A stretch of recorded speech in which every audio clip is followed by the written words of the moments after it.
Step aside. I don't want your ugliness dimming Claire's spotlight. Those words came straight from my own mother's mouth, right in the middle of prom night, in front of everyone. And I was the only one left out of the family photo. My name is Emily. I used to believe I was a part of the Morgan family, one of those picture-perfect households in small-town Springfield, where everyone knows your name and things like prom or Thanksgiving are considered once-in-a-lifetime milestones. But over time, I realized I was never the main character in our story. I was the older sister. Claire, my younger sister by a year, was the one who always stood out. She had everything people admired: fair skin, wide eyes, delicate features, a smile that lit up every room. She looked just like our mother, Diane Morgan, once the pride of the neighborhood, Miss Springfield 1992. She never let anyone forget it. Claire was her reflection. And me? I got told I looked like my dad, Robert. My father wasn't handsome by most standards, but he had this steady warmth, a quiet grace, the kind of man who didn't chase the spotlight, but somehow made everyone feel safe in it. He was the only person who ever looked at me like I was enough. Even when Mom played favorites in subtle ways, he kept the balance. If Claire got a glittery dress, I'd get a new set of colored pencils and a book about how to design gowns. He told me I had steady hands. He never made me feel like an afterthought. But when I was 11, a car accident took him away. And with him, everything changed. I didn't cry much. I didn't know how, but I stopped talking. I stopped eating properly. I faded, physically and emotionally. I wasn't angry. I didn't rebel. I just slowly disappeared. After school, I'd walk to the riverbank and sit there for hours, doing nothing, saying nothing. Sometimes I wondered if I jumped in, would Dad pull me back? One afternoon, as the sun dipped low, someone sat beside me. No words, no questions, just silence. Then a quiet rustle, and a small chocolate bar placed next to me. I didn't have to look. I knew who it was. Noah, the boy next door. We had grown up just a few houses apart, went to the same school. Sometimes our eyes met walking home, but we never spoke. I thought he was the kind of boy too clean-cut, too safe to notice a girl like me. Turns out I was wrong. This was the first time Noah approached me, but he didn't ask if I was okay. He didn't throw out meaningless lines like, "It gets better." He just sat there, present, still. And I ate that chocolate like it was the only thing holding me together. We didn't say a word until the sun had fully set. Then Noah stood up and said softly, "Let's go. It's getting dark. This place isn't safe at night." I didn't reply. I just followed him. When we reached his gate, he didn't go in. He waited until I was inside mine. I never looked back, but I knew he stayed until the door closed. After Dad died, Mom changed too, not through tears, not through rage, but through little things that stung more than shouting ever could. That first Christmas, she gifted Claire a princess dress, mini heels, and a child's makeup kit. I got wool socks and a clearance bin notebook. "What you need is practicality," she said, "not silly dreams." Claire started ballet, public speaking. I stayed home, washed dishes, and did math problems alone. Whenever Mom praised Claire in front of guests, she's had a model's figure since she was little. I flinched, not because I was jealous, but because I missed Dad's voice saying, "My Emily may be quiet, but there's so much going on in that mind." I remember one afternoon, relatives came by. As I walked out of my room, I heard Mom whisper in the kitchen, "She's just like her father. Awkward, stiff, no charm at all." There's nothing to work with. I acted like I didn't hear, but inside, it felt like a stone dropped into my chest. And then there was Kayla, Claire's best friend. She had this habit of looking at me like I didn't belong. One day, as I walked past the living room, I heard her loud and clear. "Wait, that's your sister?" I thought she was the maid or something. That frame, that face. Straight up malnourished, ugly duckling. They all burst out laughing. Claire laughed too. I still don't know if it was nervous or real, But I had already learned how to absorb things without letting them show, to keep breathing, to stay silent. One night, Mom came home drunk from a wedding. I was in the kitchen cleaning when she stumbled in, eyes red, words slurred. She stared at me like I wasn't real. "You look just like your father," she spat. "Every time I see you, I think of him. Why didn't you disappear with him?" Then she collapsed into a chair. I stood there, frozen, like my heart had left the room. That night, I returned to the riverbank. But I didn't sit. I cried, not just because of what she said, but because I missed my father so much it hurt to breathe. And again, Noah appeared, still quiet, still gentle. He opened his backpack, pulled out a thick notebook and a pencil, then said, "If you can't say it out loud, draw it. It's better than letting it rot inside." I opened the book. My hand trembled. I drew one curved line. Sloppy, uneven. But for me, it was freedom. From that night on, I started drawing. Not for art, not for dreams, but to hold on to myself, just enough not to disappear. And I stayed that way until senior year, when everything boiled over. That year's prom was supposed to be mine. But Claire, even as a junior, had been invited by the senior girls. Of course she had. She'd always been magnetic, effortless, golden waves, sweet smile. A dress custom-made by Mom 2 months in advance. A hairstylist came to the house just for her. And me, I quietly steamed an old hand-me-down from a distant cousin. I trimmed it, added puff sleeves, sewed a belt to fit better. It wasn't stunning, but it was mine. For the first time in years, I wanted to show up, even just as a shadow. The prom was held in the school's grand hall, decked out for a night under the stars. For me, it was a night without a single one. Claire was crowned prom queen halfway through. Cheers. Flashing lights. She sparkled under the spotlight. Mom jumped from her seat like she had just won herself. She ran up, hugged Claire, kissed her on the cheek for the camera. I stood off to the side, sipping water, watching Claire glow like the main character of a movie. And for a second, I smiled. Then someone from the prom committee came up to ask for a group photo, family and close friends of the prom queen. Mom nodded, pulled Claire toward the center. I stepped forward, barely. Just as I found a place next to Claire, Mom turned and said, "Step aside. I don't want your ugliness dimming Claire's spotlight." I froze. It didn't feel like an insult. It felt like I truly didn't belong, like I had never existed as her sister. Before I could move, another hand shoved me aside, quick and cold. "Kayla." "Oops, sorry," she smirked. Didn't realize the maid wanted in on the family photo. She laughed. The others laughed too. I stumbled and fell hard onto the polished floor. My dress twisted. A button popped. My palm scraped the cold tile. No one turned. Claire was still beaming, hugging Mom, soaking in the spotlight. I sat there, stunned. Then a hand reached out. Warm, steady. Noah. He didn't look back. Didn't ask what happened. He helped me up, held me still, picked up the button, slipped it into my pocket. "Let's go." I nodded. We left quietly. Music still playing behind us. We walked all the way to the river. No words. We sat on the bench where I used to cry. After a while, Noah said, "If you need to cry, oh, it's okay. No one's here but me, and I won't tell anyone." I didn't cry, but if I'd said even one word, I might have shattered. So I stayed quiet. When it got cold, Noah walked me home, step by step. He didn't say another word, but this time he walked me to my door. And he waited, just long enough. "I'm here, whenever you need." I didn't respond, just nodded. Then I stepped inside. Didn't look back. That night, I didn't change out of my dress. Didn't wipe the mascara. Didn't eat. I just stared into the mirror. The dress I had worked on torn. My eyes smudged. Empty. But what I couldn't look away from wasn't the makeup. It was the expression on my face. Still, cold, and somehow not mine.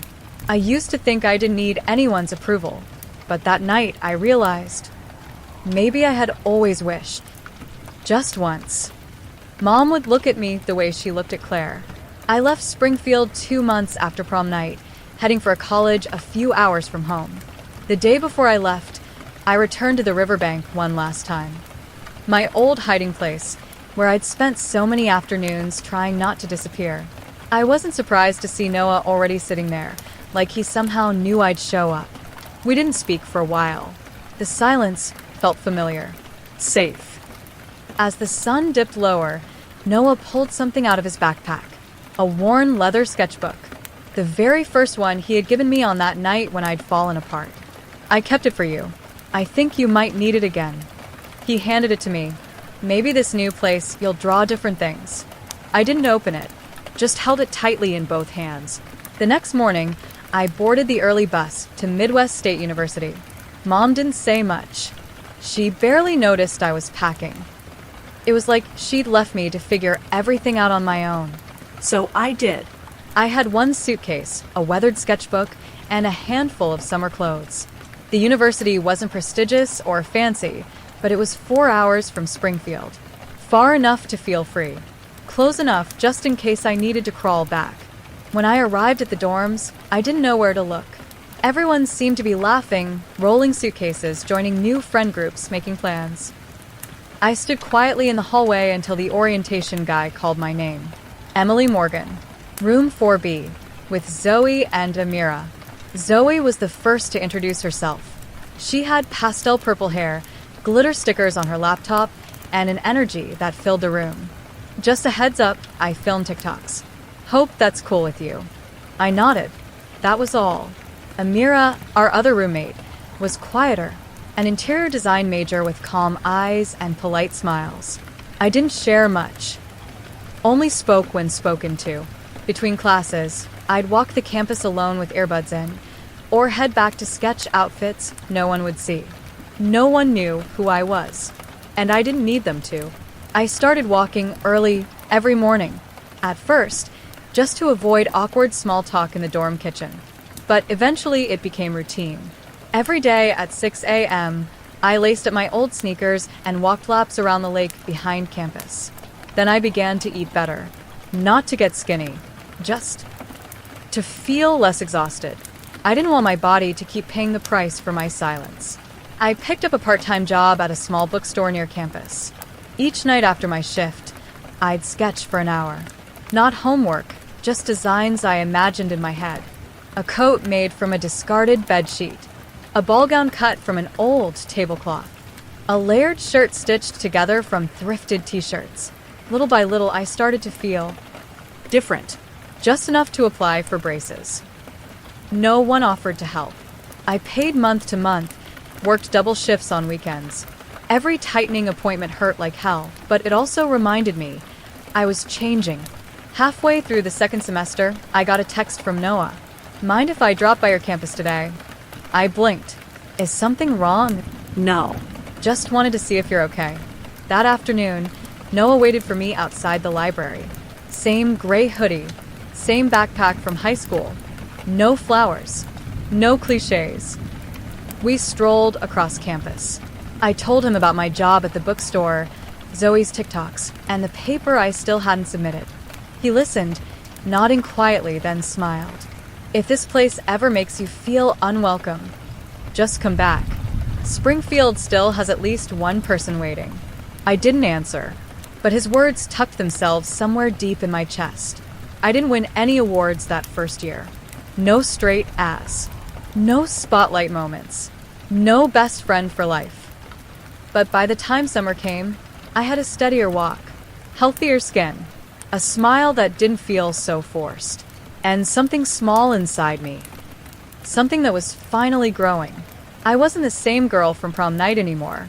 I wasn't sure who I was becoming, but one thing I knew for certain. I was no longer the old Emily. I started sophomore year with a different energy. I still ran every morning, but now I didn't avoid eye contact. My braces had started to work. Painful, but worth it. I trimmed my hair, bought clothes that fit instead of hiding me. Sometimes I even wore colors. Olive green, dusty lavender, creamy beige. My roommates, Zoe and Amira, felt more like actual friends now. Zoe, of course, was her usual chaotic self. Loud, funny, and glued to her TikTok app. She vlogged everything: cafeteria lunches, daily outfits, random day-in-the-life moments. I popped up in her videos often, never speaking, never planned. Amira stayed calm, sketchbook always in hand, filled with drawings of chairs, lamps, and light fixtures. One afternoon, she caught me altering a thrifted t-shirt, turning it into a cropped, double-layered top with a zipper down the back. "You made that." Yeah. "It's nice. You planning to do more?" I didn't answer. But that night, I dug into my suitcase and pulled out 3 old shirts, a torn skirt, and a faded tablecloth. 3 weeks later, I had a mini collection. No one knew, but I did. One afternoon, Zoe convinced me to wear one of my DIY dresses for a TikTok. I shook my head. I don't feel comfortable being on camera. No worries. I'll only show the outfit, not your face. I agreed, mostly just to get her to stop asking. The clip was 15 seconds long. Music, quick edits, a simple caption. My roommate makes clothes out of old tablecloths, and I'm obsessed. 3 days later, it had over 100,000 views.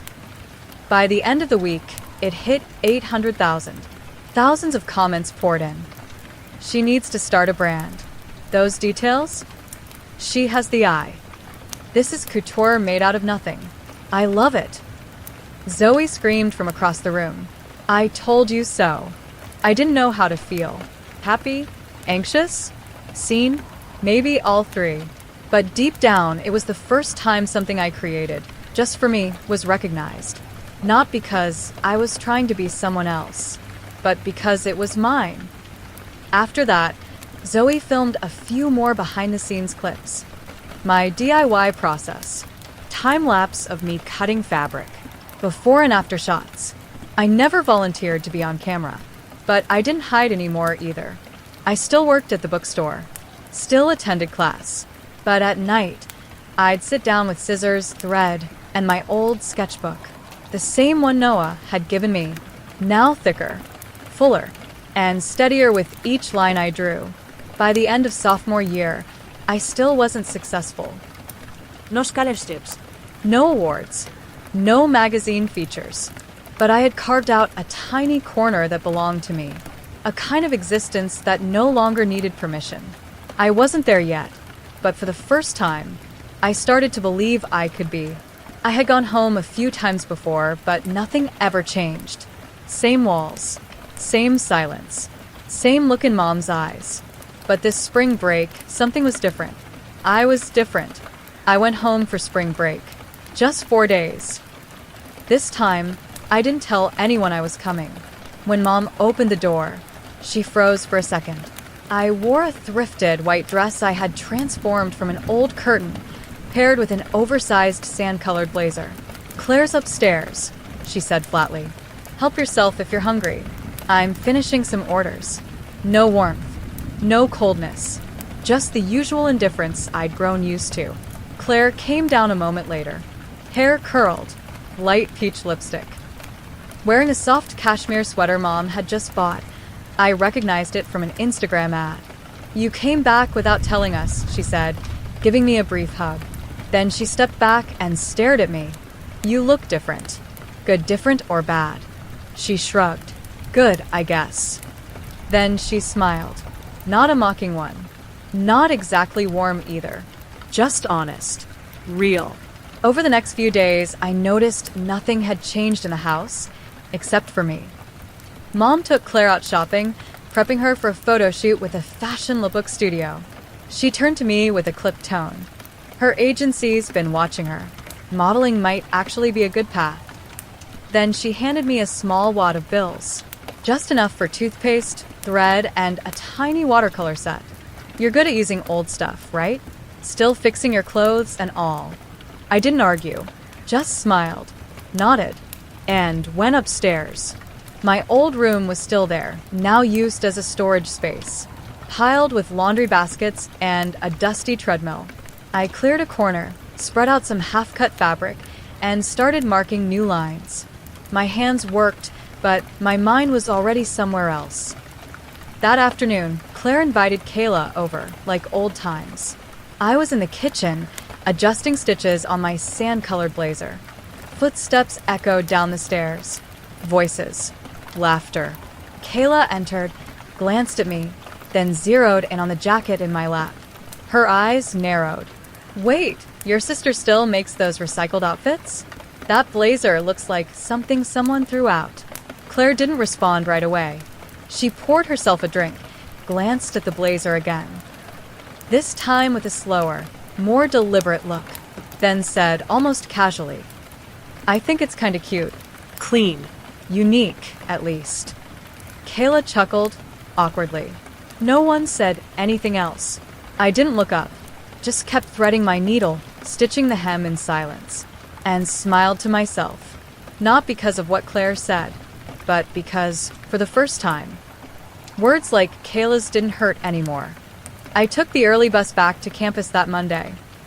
For hours of foggy windows, gray skies, and the kind of cold that lingers longer than it should, I sat by the window, watching raindrops race down the glass, thinking of the half-finished sketch back in my room, thinking of Claire's offhand comment.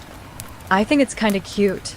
A small sentence, but I tucked it away like a secret, because maybe not everything in Springfield had to make me want to run. I came back to campus on a gloomy Monday morning. The bus ride was over 4 hours long, winding through roads that still clung to winter's cold breath. I sat by the window, watching the rain trace crooked paths across the glass, my mind drifting back to my old bedroom, an unfinished sketch on the desk, and Claire's offhand words. I actually think it's kind of nice. It was such a small thing to say, but I carried it with me like a secret in my pocket. A reminder that not everything in Springfield was worth running from. I hadn't even dropped my backpack when Zoe leapt off her bed, phone in hand. Emily. Look. Now. I flinched. What? Someone named Valen or something messaged me on TikTok. They left an email, said they want to talk to you. The roommate in the video. That's you. You walked over? The message came from an account called at Valen.studio. The profile pic was a minimal logo. The bio simply read, Redefining Reclamation. In the message. We've been following your roommate's style evolution quietly. Her work with upcycled fashion is emotionally resonant and visually bold. We'd love to talk. I didn't even get to process it before Zoe grabbed my shoulders. Valen Studio, I looked it up. They're legit. Big in sustainable fashion. Collaborated with major brands. And the founder? Renee Valen. She's real Emily, not AI. My heart skipped. That night, I sat down at my laptop, hands trembling slightly as I typed a response. Short. Polite. Honest. My name is Emily, the girl in the video. I never imagined getting a message like this, but I'm open to talk if you're truly interested. A day later, I got a reply from Renee Valen's assistant. Renee would like to invite you to Valen Studio's main office. We're preparing a new collection centered on reclamation and reinvention. And we believe you're the right person to help shape it. I read the email 3 times. Each time, it felt less like a dream and more like something I wasn't ready for, but desperately needed. I looked down at my sketchbook. The latest page held nothing but a few loose lines. But I knew this was where the next one would begin. A few days later, I boarded a train to the city. I didn't think about fame. I didn't think about Claire or Mom. I only thought about a girl with a pencil and a chocolate bar, sitting by a river years ago, hoping the world would finally see her. If anyone ever asked me, where did you begin? I'd probably say, with one crooked line. When no one else saw me, I chose to see myself. I didn't walk into Valen's studio with applause or cameras. I walked in quietly, carrying nothing but a worn tote bag and 3 crumpled designs. Renee didn't interview me with questions. She walked me into the studio, pointed to a rack of leftover fabric, and said, "Make something." It took me a week just to feel my hands stop shaking. A month to cut without hesitation. A year to realize fashion isn't about pretty. It's about telling stories without speaking a word. 3 years later, I wasn't the girl from TikTok anymore. I was a co-designer. I brainstormed collections with Renee. I chose which thread matched which weave. I was part of the process, not a guest. And alongside the work, I changed too. I wasn't the girl hiding behind oversized sweaters anymore. I learned how to dress in ways that actually fit me, not to impress, just to feel right in my skin. I cut my hair, Took care of my skin. not because I wanted to look good, but because I finally felt worth taking care of. When you get to live inside the work you love and be seen for your ability, not your looks, you stop chasing validation. You stop trying to become someone. You just become you, clearer, stronger, and finally, enough. For the first time, I lived a life I hadn't borrowed, built not from praise, but from stitched lines and trust. Then one day, Renee walked into the studio and laid a folder on my table. Springfield, right? Small town. Quiet buzz. You want to debut our next show there? I looked at the name on the proposal. Springfield. Once, it made me feel invisible. Now, I could choose to return on my own terms, in my own language, fabric, thread, and light. I returned to Springfield a week before the show. No text to Mom. No calls to Claire. I didn't need a reunion. Claire was on the model roster, that was enough. But I did send one envelope. To Noah. No explanation.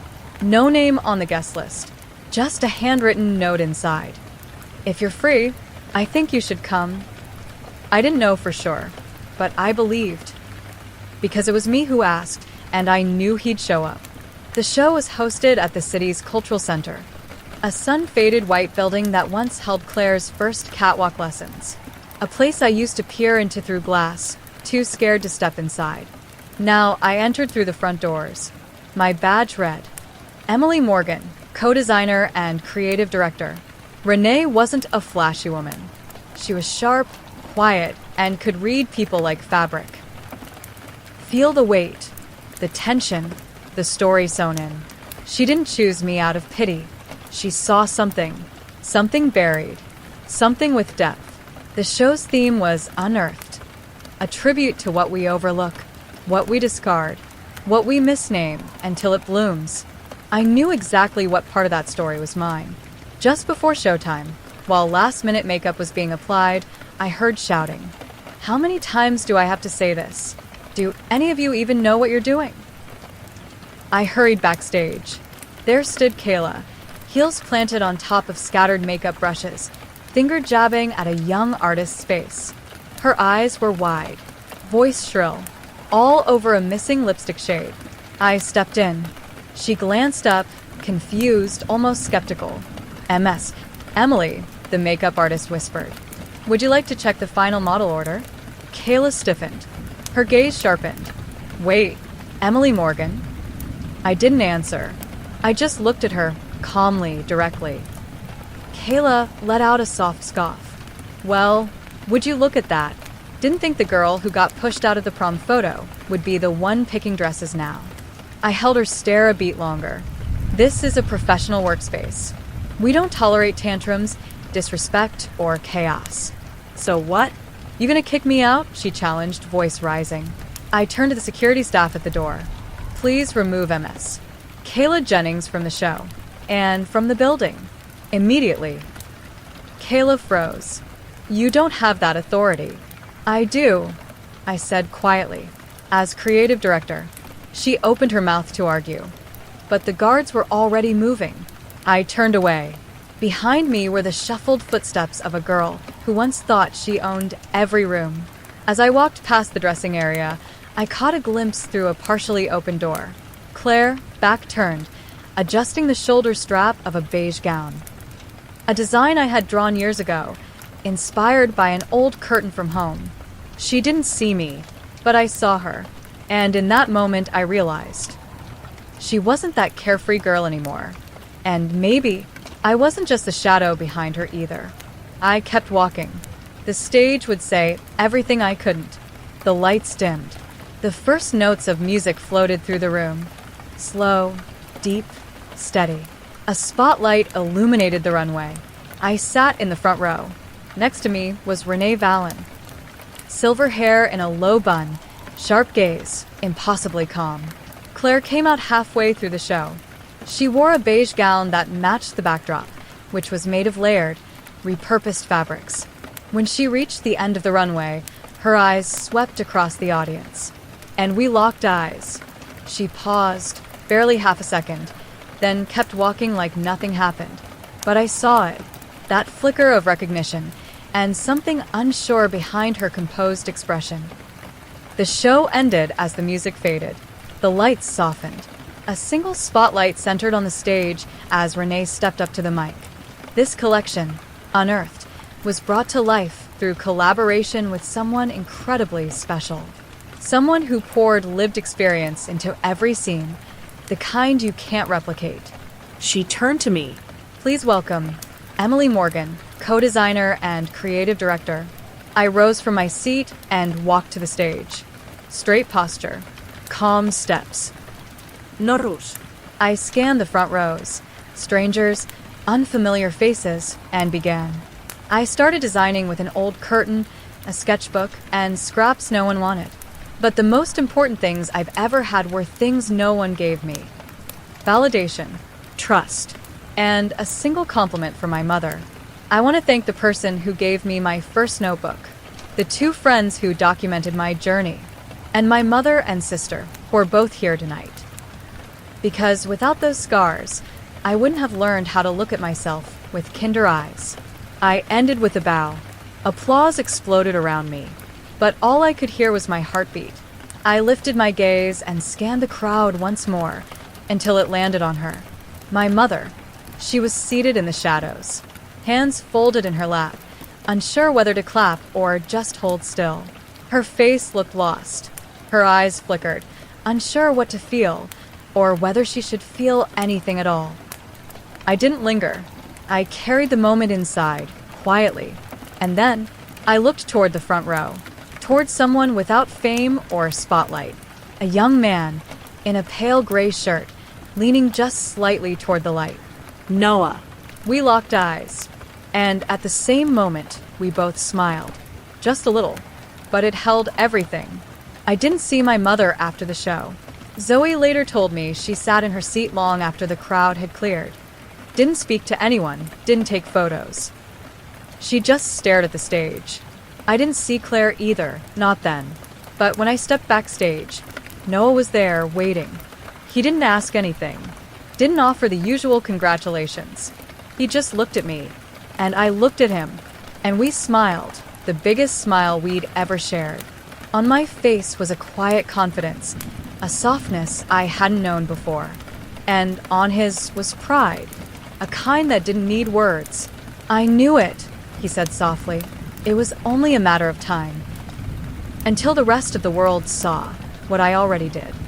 The next day, I dropped by the house. Claire saw me first.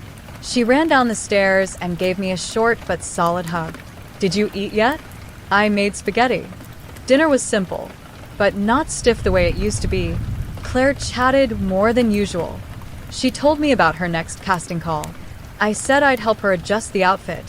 She nodded, like it was the most normal thing in the world. Mom didn't say much. Her voice was the same. Half dry, half polite. Have more salad. Last night's show had quite the turnout. She didn't look me in the eyes, but her hands trembled slightly when she poured water. The air was awkward, but not cold. It felt like a beginning. 3 people who had once hurt each other, now trying to sit at the same table. Not quite forgiveness, but not hiding anymore either. As I left the house, I paused at the gate. The same gate where I had once been pushed out of a family photo. Where a skinny, quiet girl once stood in the shadows.